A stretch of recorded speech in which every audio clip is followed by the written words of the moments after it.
thank you very much for joining us this morning. It's very exciting. This is the last of 7 web seminars that my colleague Kevin Vaughan-Smith and I have been leading Mutual Value, looking at really how trust-based relationships can change the world post-COVID.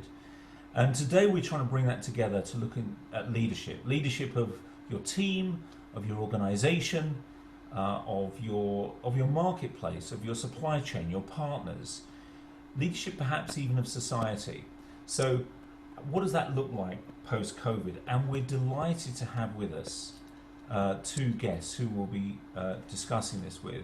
So we've got Amiel Kornel, who for 25 years was in Silicon Valley, both as a strategy consultant and leading and involved with a major VC firm there, worked with many different startups in Silicon Valley, and has written this book, Spinning into Control, which is a leadership book for uncertain times, so could not be more timely.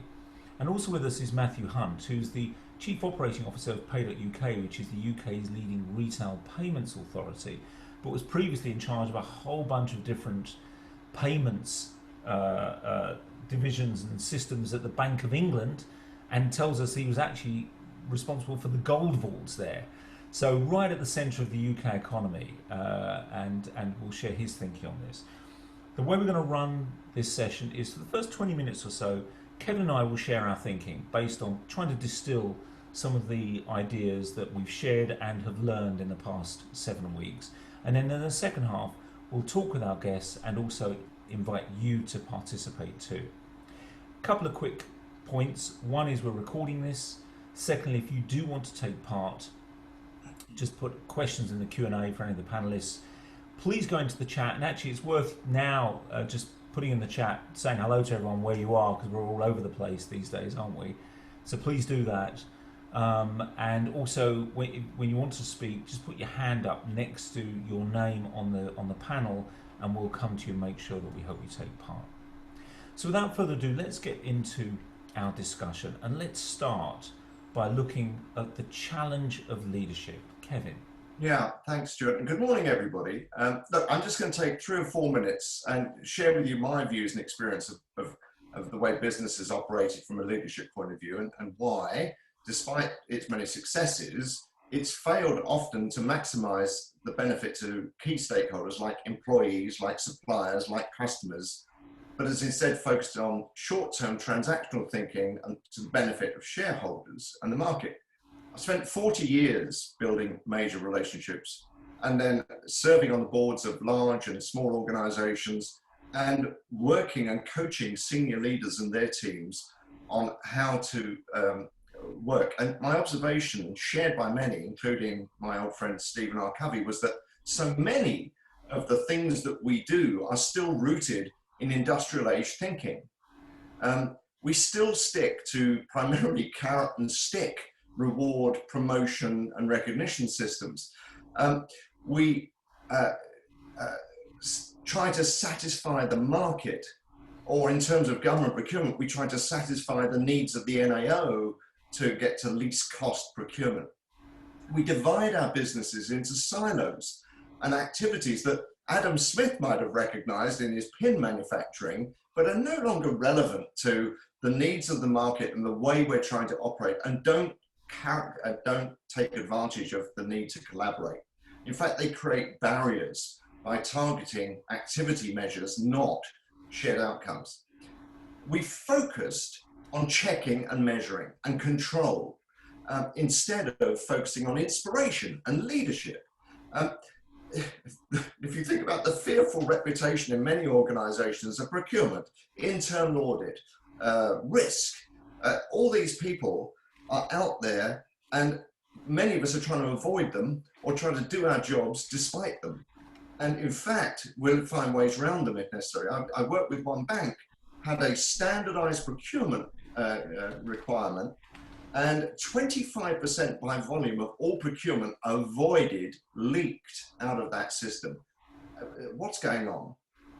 And so we know that few companies took a different course. They said it's going to be purpose-led, and studies tell us that purpose-led organizations outperform the market by about 2.5 times compared to shareholder return. So they're more commercially successful. but they also engage clients, employees, supply chain far more powerfully.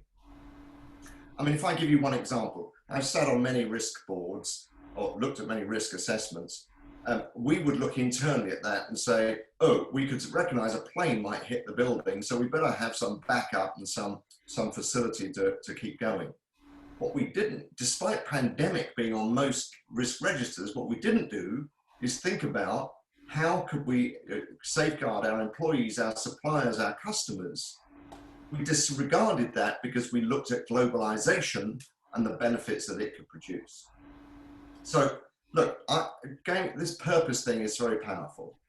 I spent 5 years with EY recently. We came up with an inspiring phrase, building a better working world. The problem is that neither I nor most of the people I work with day to day knew what that meant or what to do about it. It didn't feature in our discussions about decisions we were making. What did feature was revenue, margin, short-term wins, who was going to be involved, what resources, all transactional thinking. So here's the big change, the challenge historically, which hopefully COVID is giving us the opportunity to pause and think about. Leaders have been saying one thing and doing another. Their actions have belied their words. Business has been short-term, overwhelmingly, and transaction-focused. It's this deal, the margin, the revenue, as I talked about. It all comes down to making decisions in the short term. And we have failed to take advantage of the innate need in human beings to collaborate and to have relationships. If you want to see this in stark contrast, think of the average infrastructure project in government and compare it to the Nightingale process. When you have people who have a shared ambition, which is clearly defined and understood and bought into, when you enable them to work together, you can achieve far better results, far more quickly and at lower cost. For me, this can simply never happen when there's a blatant internal competition, when we set people against each other for limited resources, when we manage the hell out of every action they take, when we create a culture where it's us versus them in our supply chain, in our client interactions, and we have procurement acting as attack dogs to take the relationship, the value of relationship, and commoditize everything they purchase. So the challenge to me for leaders is to enable us to collaborate in a completely different way. And those leaders who think that leadership is a role, to understand it's a right, I should say. Leaders who think that leadership is a right need to understand it is a role. And that role is to build trust in them and trust between them and their teams and inside their teams. And that's what we believe it's about in terms of organizations, supply chains, and ecosystems. Thank you. So the big question, I think, is why should anything change? Why will anything really change post-COVID, if there is a post-COVID? And I think that one of the real reasons came out in the web seminar we did last week. Tony Meggs, who's the chair of Crossrail, said something very powerful. He said, we've been lying to ourselves that we can predict the future. He said even big projects like Crossrail, which he's the chair of, is based on spreadsheets and PowerPoints and some kind of prediction of the future that gives us some full sense of certainty that we know what's going to happen and therefore we need to make decisions accordingly.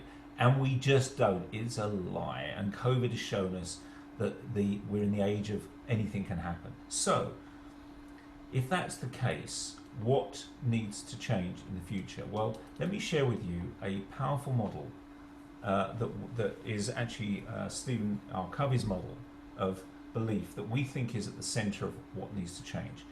And it starts with belief. So in the if you like, the old world, which seems 100 years ago, was probably 6 months ago, in the old world, the belief really was that we need to control as much as we can. Control is the key. There's lots of challenges, risks, problems. The way to overcome them is to control as much as what we can control. If we're buying things, let's control our suppliers as much as we can so we don't risk being ripped off, etc., etc. But actually, What we think is that this is the mindset that needs to change. And if we change that mindset from control to a strong sense of interdependence, where we release control, we actively, consciously decide to release control because of interdependence, what changes in that mindset change? Well, actually, what changes is you need to build trust-based relationships in order to accept that I depend on you, you depend on me, I'm your customer, but I depend on you as my supplier. I'm not in a master-servant relationship, and vice versa. Then trust becomes critical, and the way we behave is trusting and being trustworthy. And the outcome of that, we suggesting, is that we achieve a lot more together. We absolutely have far greater performance as a result of those trust-based relationships. And what COVID has done, we think, is create the environment in which this can really come true. Kevin, there's an illustration of that, isn't there? That we had Jeremy Beaton, who was the Director General of the Olympics Executive, on our panel last week. He told us a great story. So, typically he inherited a situation where everything was contracted, but he believes heavily in interdependence. And what he knew is there'd be things they missed. Well, they found one. They called it the grey space. It was the time that you left the station and walked the mile to the Olympic Park. Nobody had that in their contract. Now, what could have happened was that they could have had a fight about, well, it should have been in your contract, and who knows what would have happened. But because he believed in interdependence, he brought the issue to the table, said, I can provide money, that's the resource I can provide, but I need your help.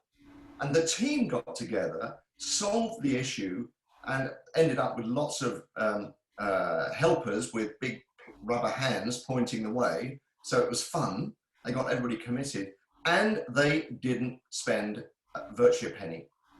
So it's the shared purpose of we must be on time, we must have a great Olympics, was a terrific driver to a different behavior.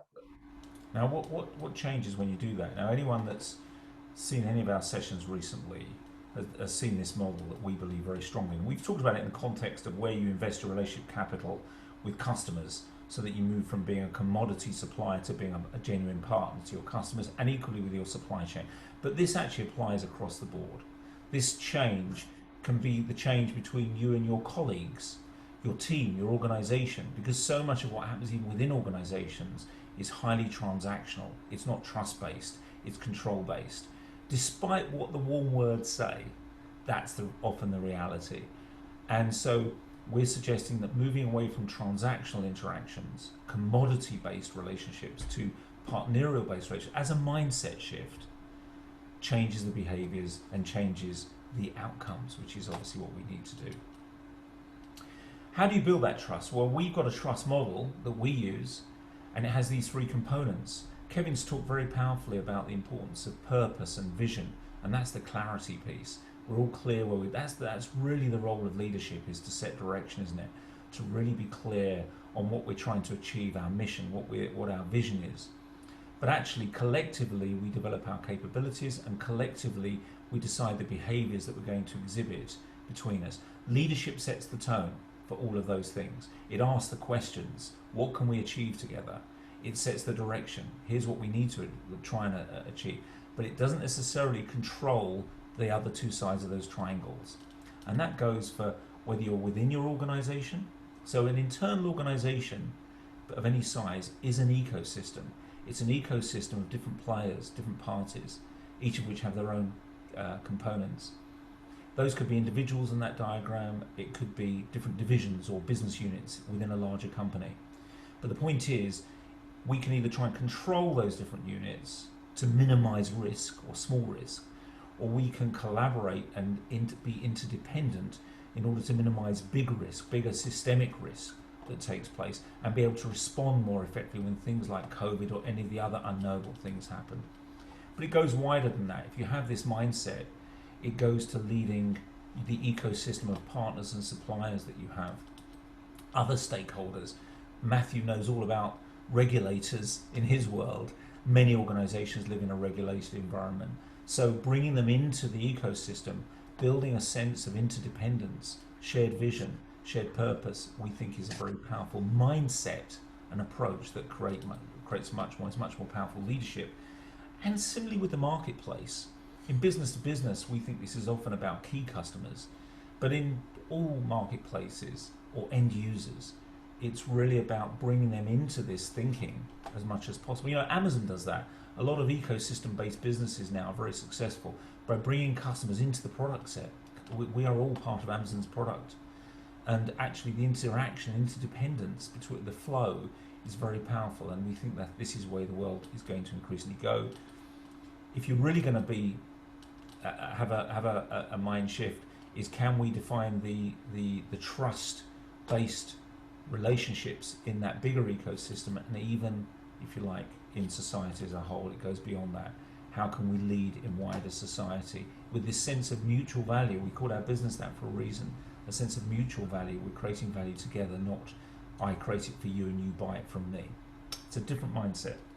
So that's kind of our thinking on this, and I just want to just want to spend a few minutes thinking about how you do this. Kevin, do you want to come in? Yeah, so I mean, there are a number of principles that we work with clients to suggest that if they can adopt these principles, they will feel more comfortable to release control, to engage people in interpersonal relationship.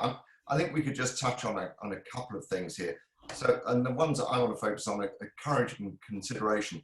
When I say courage, I'm not talking about the charge of the Light Brigade charging down on the Russian guns, win at all costs, you know, win or die, which is, you know, often what one kind of sees in business. I'm talking about the courage to have an open discussion with people, to raise issues in a way which may be barriers to achieving the ambition. But it's also the courage to listen to others. Many of us lack that courage to listen. I was going to talk about the need to listen as a leadership trait, and I believe that very strongly. It's the courage to say, hey, I was wrong, and now what can we do about it to put it right? So courage here is about the courage to go for the ambition. Consideration is to understand that others have strong views, strong input, and have needs that need to be satisfied and met from this ambition, not to take advantage of them. It's consideration to be open to innovation, to be open to new ideas. It's consideration to say, you have a view, I'd like to hear it, because together, 1 + 1 might equal 3. It's not, however, and I just want to emphasize this, consideration is not, oh, I'll do whatever's needed to keep the customer happy. And not to hold the other party accountable. Is there any of the others that you'd like to particularly pick up on? Oh, I mean, I think honesty is a powerful one for me. We all know what honesty means, we think, but it's also about sometimes being honest about tough stuff, bad stuff, being honest in criticism, in colleagues or customers. You know, being really honest with people so that you can call out problems and tackle them together. I think that's such a I mean, as friends, think about this on a human level. As friends, you want your friends to be honest with you. The same goes for your suppliers or your customers or your colleagues. Loyalty is thinking long term. It's we're in it together. It's not about I'm going to if I'm a buyer, I'm going to focus on price. It means we want to be partnerial. We're going to build much greater value together, and I'm going to be loyal to you for that. As long as you are accountable for the behaviours we've agreed. It's not unstinted loyalty. There's got to be some accountability in that, but it's deserved loyalty, and I want to earn your loyalty too. And the ambition, finally, is not about just about personal ambition. Nothing wrong with that, but it's about how ambitious can we be together. How much more can we create together? Let's be more ambitious with our partners and suppliers and our customers than we would otherwise be if we're simply in a trading relationship. So thanks, Stu. So obviously we've got lots and lots of other thoughts that we could share, but we just wanted to really set the table out for a broader discussion and to get other people's views about what's the challenge of leadership as we move out of the COVID situation. But perhaps to kick us off, I can invite our two guests to give their views. Amiel, maybe we start with you. We've had a view of leadership. I'd be interested in your reflections and how you see things. Thank you for that, Kevin, and thank you both, Kevin and Stuart, for inviting me today. Hello, everyone. It's good to be with you. I'd like to riff off of something that Stuart said earlier when he commented that it's extremely difficult, if not impossible, to predict the future. I wrote my book because I wanted to answer the question for myself as well as for others. How do you lead an organization when you know in advance that very little will go according to plan? And so I leveraged, of course, my own more than 2 decades of experience as an entrepreneur, as an advisor to startups and large corporations, as well as an investor. But more importantly, actually, I went out and I spoke with entrepreneurs, investors, makers, master artisans, film directors, musicians, and I wanted to understand how they operated, how they led their organizations and their projects in environments of great uncertainty. And what I learned was that there are certain key mindsets that they needed to nourish and certain key skills that they needed to intentionally develop over time. And at the heart of all of those mindsets and at the heart of those skills was improvisation. That if you nourish your capability at improvisation, and particularly as relates to today's discussion, the art of conversation, that's when you can more readily adapt to uncertain environments. I'm interested, Stuart mentioned control and release. Can you just pick up on what you just said and how can we get people to adopt what you're saying when they've had a control mindset? Well, this is exactly why I called my book Spinning into Control, as a way of avoiding spinning out of control. The key way to adopt this mindset or this set of mindsets is to become as authentic as you can in your desire to connect with other people. And, Stuart said earlier that collaboration and connections is a innate, fundamental human need.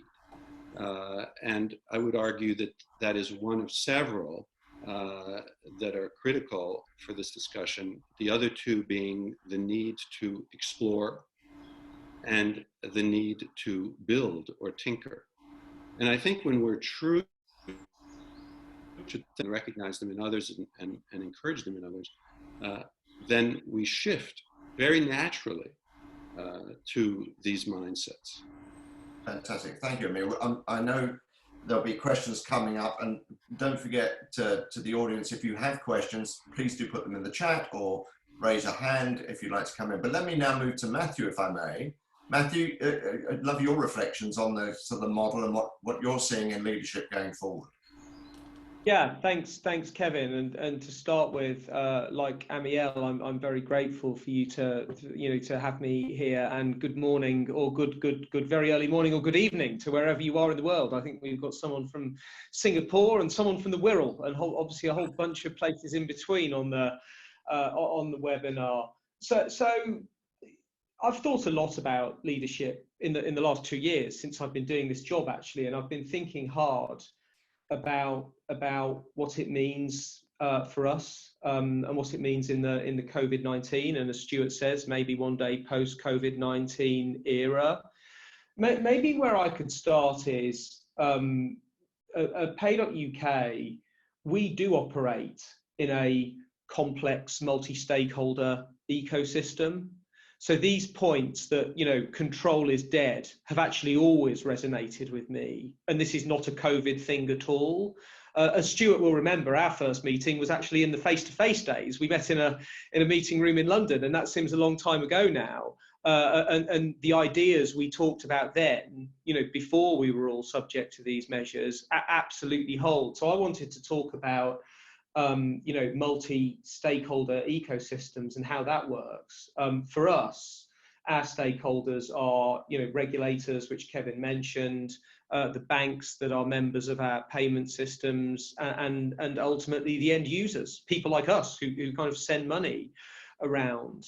And we have to work out how to deliver value to that ecosystem. It is absolutely impossible, and always has been impossible, for us just to control that ecosystem.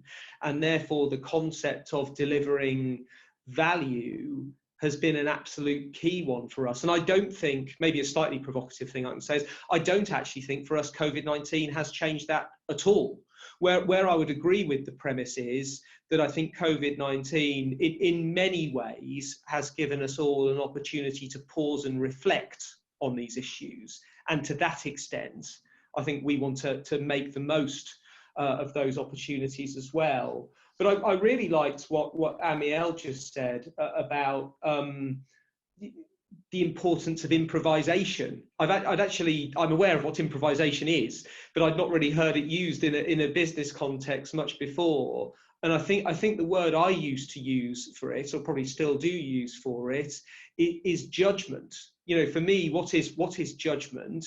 It's when an imperfect set of evidence exists and you might have to react to something quickly. What do? You use your judgment, or you improvise to work out the right things to do. So I wholeheartedly agree that is a really important part of it, and that this is not about control.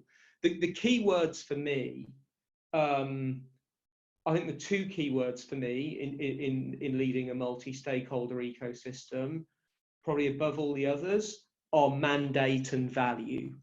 It is our ability to deliver value to that ecosystem from which our mandate is derived. We are not a regulator. There is nothing written down in the UK statute book that says we can order people about, and if we try to do that, we will fail. We have to deliver value, and from that comes our mandate, and we need to constantly reevaluate where that mandate comes from, which is why panels like this are so useful. There's lots more I can say on leadership, but let me pause for breath there. Well, Gary has asked a question, which I think I've pointed to you previously, Matthew, which is this idea of learning to work in the virtual world. I'd love to have you respond to that before we move to the rest of the participants and see what other questions we've got out there.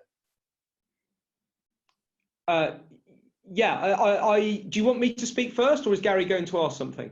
Well, I've allowed Gary to talk. If you want to come in, Gary, and Matthew, you can respond. So, Gary, if you want. Yeah, let's let Gary go, and then I'll respond. Right. Hi, Matthew. Yeah, I think it was just experienced the point where I use 15 years as an example, but 15 years to try and move into a sort of virtual space, knowing there were real opportunities there, but my experience really has been the behaviours that has restricted us from doing so. And yet when we had that absolute defined purpose of, if we don't do this, then we're not going to be able to deliver, in 15 days we moved to a virtual space. So it sort of scratches away at this business about where the behaviours fit in this. I can see process without a doubt, but those processes are designed through behaviours as well. So it's that sort of tension between individual behaviours or behaviours within an organisation and actually making things happen. Does that make sense? It absolutely does, Gary. And the reason why I'm very grateful to Kevin for inviting me to reflect on this, because we were talking about it the other day. I think there are two sides to this coin, and it's not completely simple. And others may disagree with this, and that's totally fine. But the phrase that came to my mind when we were talking is this one I've been hearing since I first heard it in the dot-com boom in the late 1990s, but I'm sure it probably existed before that, which is that new phenomena are often overhyped in the short term, but then underestimated in the long term. And let me explain what I mean by that. So in the UK, we're in, I think, week 8 of social distancing restrictions now. I've been sort of trying not to count, but it feels like about 8. There are people that are saying oh well, none of us will ever go to offices ever again, and we can start, hiring all our staff from all around the world because we'll never need to see them. My view in week 8 is that is, an oversimplistic statement. I think there are two sides to this coin. There have been huge advantages. You're absolutely right to observe, Gary, that when we've absolutely had to do it, we've all gone into the virtual space and we've made it work. I think the UK financial sector has massively exceeded expectations from the calls I'm on with the Bank of England and others about how well we've made it. We've made it work. But I think there is a flip side from some people personally, and I realise people have different preferences. In a webinar, when we're talking about, getting away from control and avoiding transactional ways of interacting, I am finding large parts of my working day are now more transactional than they ever were. As an aside, it's actually why it's so great to be doing something broader like a panel like this, because this panel is my only Zoom meeting today that is not a transactional meeting designed to, achieve something or work on some deliverable. And because we've lost or haven't yet rebuilt all those little bits of informal interaction at the coffee machine, at the water cooler, walking into meetings, going out of meetings, those informal opportunities to do business haven't been lost. Haven't been rebuilt yet. And what I'm currently facing is quite a transactional working day of non-stop Zoom meetings, and then probably twice as many emails as I used to get, because email has filled the gap as well. So I still think we've got a way to go to work out what the new equilibrium is. I absolutely think we'll as an industry look to keep the good bits of this, and we'll do much more in the virtual space going forward.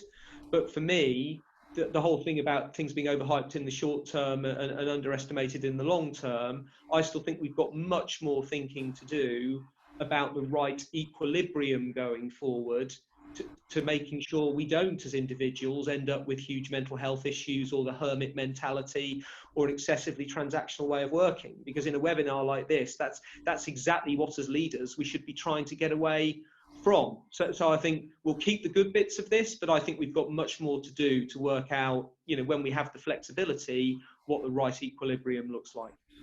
Maureen Penfold is on the call. Maureen, I'd love to get your reflection. Maureen leads one of the top 20 accountancy firm in the UK, and I'd love to get your thoughts on whether and how leadership might change post-COVID, and particularly what we've been talking about today.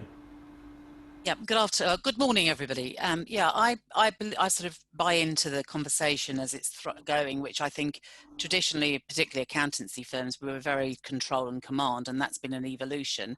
And I think the challenge of leadership is actually moving to that sort of next stage. I just comment on the sort of impacts of the change that we've got going on right now. And one of the big challenges that, certainly I'm focused on for our firm and really trying to find out how sort of leadership and how we change that is the phenomenon of, we all knew how to work in an office and we all knew how to work at home, but in a bit following on a little bit with what Matthew was saying, is that how do you make sure that you bring the human interaction and the collaboration and all of those things into the new world, which is a bit of everything and much more agile. I also, the people are longing for that human interaction, I believe. Does that change something fundamental for you, Maureen, in the future, do you think? I think as a leadership. From a leadership perspective, I think it does. I think it does mean that you have to really work hard on how you sort of inspire and allow people to make those decisions and keep the interconnectivity. Because when people are in an office, in a way, I think that collaboration and the natural human discussion and interaction happens. So, those sort of the art of the conversation is simpler. But if people are spread out more, it's really, I think, interesting to try and work out how you do that in this new world, which is much more interconnected through people being more flexible.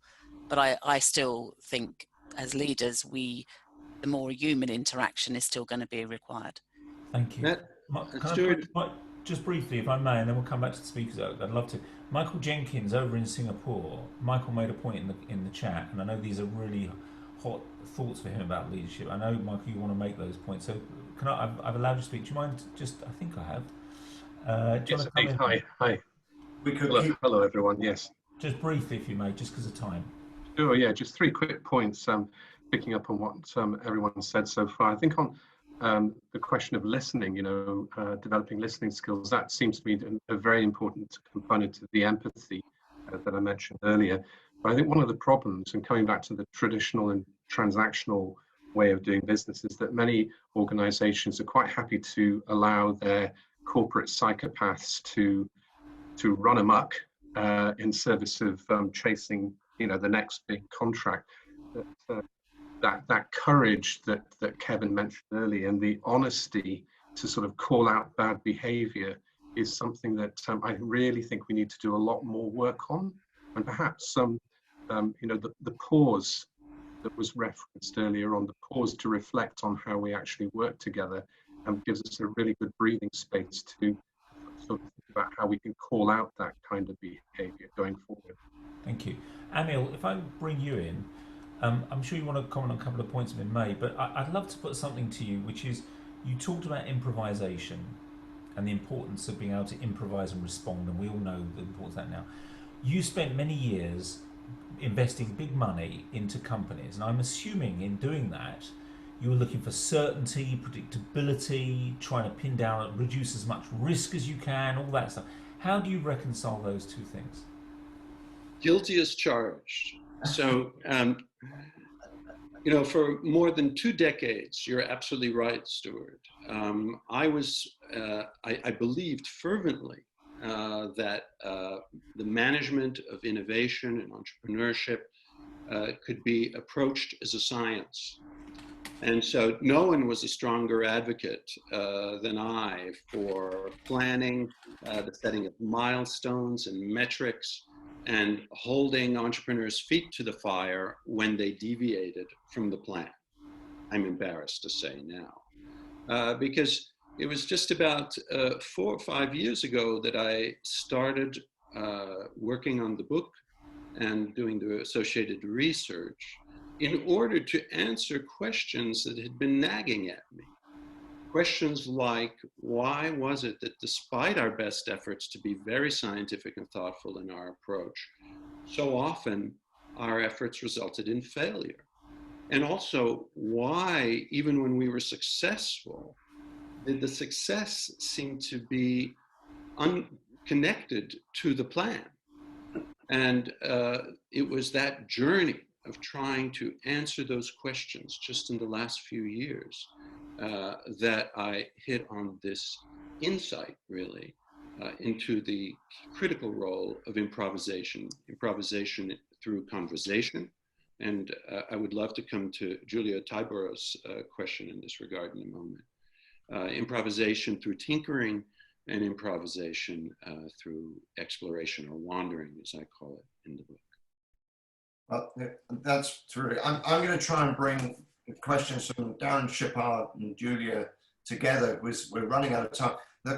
We say that these hours, 45 minutes, fly by, but let's see if we can get the question that Darren and I think Julia are going to is, we've talked about leadership behaviors and skills like improvisation, like courage and consideration and trust. Do you believe, Matthew, or let's start with Matthew if we may, do you believe these things can be taught, or are they just innate abilities? Gosh, what a question. So maybe, if for no other reason to buy myself a bit of time, let me just list a couple more leadership behaviours that are really important to me, and then I will answer Kevin's question. And I think there is no substitute for experience here, in my view. As well as the points on mandate and value that I've talked about, and other points like honesty, purpose, trust, I absolutely agree. Getting away from control. I think that there's 2 other leadership behaviours that, for me, in the multi-stakeholder ecosystem in which we exist, have been absolutely essential. One is understanding the difference between the urgent and the important, and 2 is thinking about the difference between outcomes and outputs. Just to expand on each very, very quickly, we've all worked with people who are just sort of piling through, usually via email, the most urgent things at the top of their inbox, and they never take a breath and think, what do I need to initiate? What's really important? What are we missing? What if I don't initiate it? What will not happen? And I think that self-discipline to force yourself to work on the important, which very often is not urgent. No one makes you do it. It's something you need to initiate when sort of winning a mandate in a multi-stakeholder ecosystem. I think this has been hugely important. And the outcomes versus outputs thing, I think, is a bit simpler. An output is deliverable, an outcome is what you want to happen. It's the adding of value. And I find that the great leaders I've worked with, almost all, I was actually talking to someone about it earlier this morning, demonstrate the same set of behaviors in those two areas. So to come back to the answer to your question, Kevin, whilst they can, to an extent, be taught, some people are more teachable than others. The way I think people really remember things is to see them for themselves. And whilst I probably went to a leadership seminar 15 years ago that talked about those two things, it probably went in one ear and out the other. Having spent the last, in particular, the last couple of years at Pay.UK, which is building a new company, learning it for myself, that's what's really made it stick. Great, Matthew. Thank you. Now, Amiel, we're going to give you just 1 minute, I'm afraid. Okay. I'm just going to, thank you. I'm going to just build on what Matthew said then in that case, which is that I absolutely, fervently believe that these skills can be learned, and you don't learn them by reading about them as much as by doing them. You have to learn them experientially. And as you know, I'm a managing partner in a boutique advisory firm, Venturecraft. We have offices in San Francisco, Paris, Frankfurt, and as of next month in Luxembourg. And this is at the core of our mission. It's working with clients to help them experience and learn these core skills for operating in a world of great uncertainty. So we would certainly share that we think we can help people discover how to do these things. We can never teach them how to do these things. So that's a very powerful point. Stuart. Yeah, in fact, it's interesting because that's a total reflection of something Andrew McCavan has just said on the chat, which is about, he says, a big difference between what can be taught and what can be learned. And I think that's just echoing what we've just been discussing, that this is as much about, but I think what we would argue in mutual value is it's about structuring, as it were, that learning with a focus on the mindsets that we've been talking about, if indeed you believe in this stuff. So let me just spend a moment trying to pull this together so that we're dead on time, which I, as a former TV and radio reporter, I strongly believe in hitting the mark. Firstly, we've been delighted to have our two wonderful guests help us look at this issue. I think that we've suggested that the truths that we think we believe are all true may now really come true because of COVID. What has COVID changed? It's changed any sense that we can absolutely predict the future. And once we understand that we're living in that age of uncertainty, we always have been, but we really know it now, then we realise we're interdependent. That's what we were saying. Now, I've got you there both times. I've got an old slide and a new slide. Fantastic. So just to re-emphasise how wonderful these guys are, there they are again.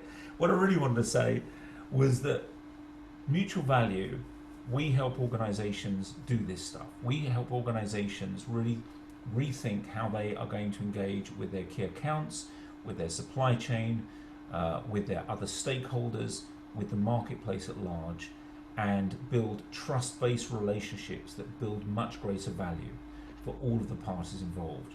And we help people change the mindset. We give them a new skill set that they can use to build those new experiences we've just been talking about. And we actually have a mutual value tool set that they can use to put this into effect.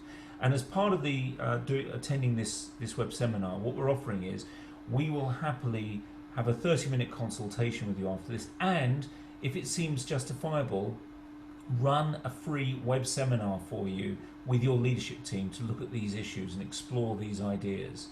So we will do that because we believe very strongly in what we're doing, and we believe in exploring these ideas to see where the value lies. So please reach out to either Kevin or I or Sophie, who's on the original invitation, if you would like to take us up on that.